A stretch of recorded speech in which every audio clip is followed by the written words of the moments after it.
The same sketch also has the best example of this cathartic release thing, which is the realization he makes when he thinks he's gonna die. When you think you're gonna get eaten and your first thought is, great, I don't have to go to work tomorrow. You're relieved you don't have to go to work because you thought you were gonna get eaten? And yeah, you enjoy how over the top his reaction is, and again, the context of how ridiculous this situation is, but what really makes some of these sketches stay with me sometimes is the fact that they're actually pressing on the nerve of some very uncomfortable realities that we experience. What the fuck is this world? I remember coming home from an office job and almost cutting my finger on a chopping board and realizing that the excitement of almost severing a digit made me feel alive again.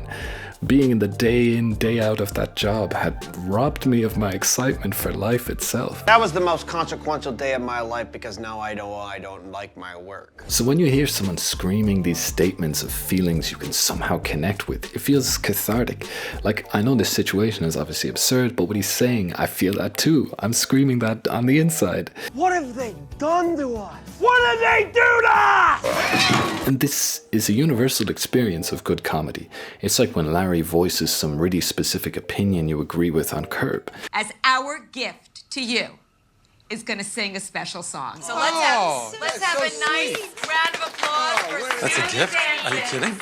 Sammy is going to sing. Let's hear it for Sammy. How is that a gift? It's funny, but it's also getting through to like another part of you. I mean, that Darmine doggy door Baked in a buttery flavored crust. the sketch bit did the rounds all over the internet. One little realization of a character in a comedy sketch manages to capture collective cultural rage against corporate work life. With this kind of absurd comedy, you can simultaneously escape reality and see it from another perspective.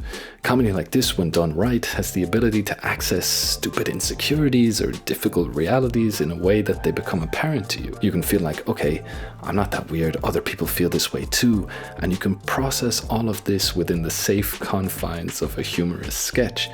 It makes these difficult realizations more approachable than if you were to hear it in another context. Like if a colleague in person told you they thought they were going to die and that they were relieved they wouldn't have to go to work, you might not let that information in the same way, or you'd get distracted trying to make sure they don't take their last trip to the roof of the building. Hey, we got a jumper on the building.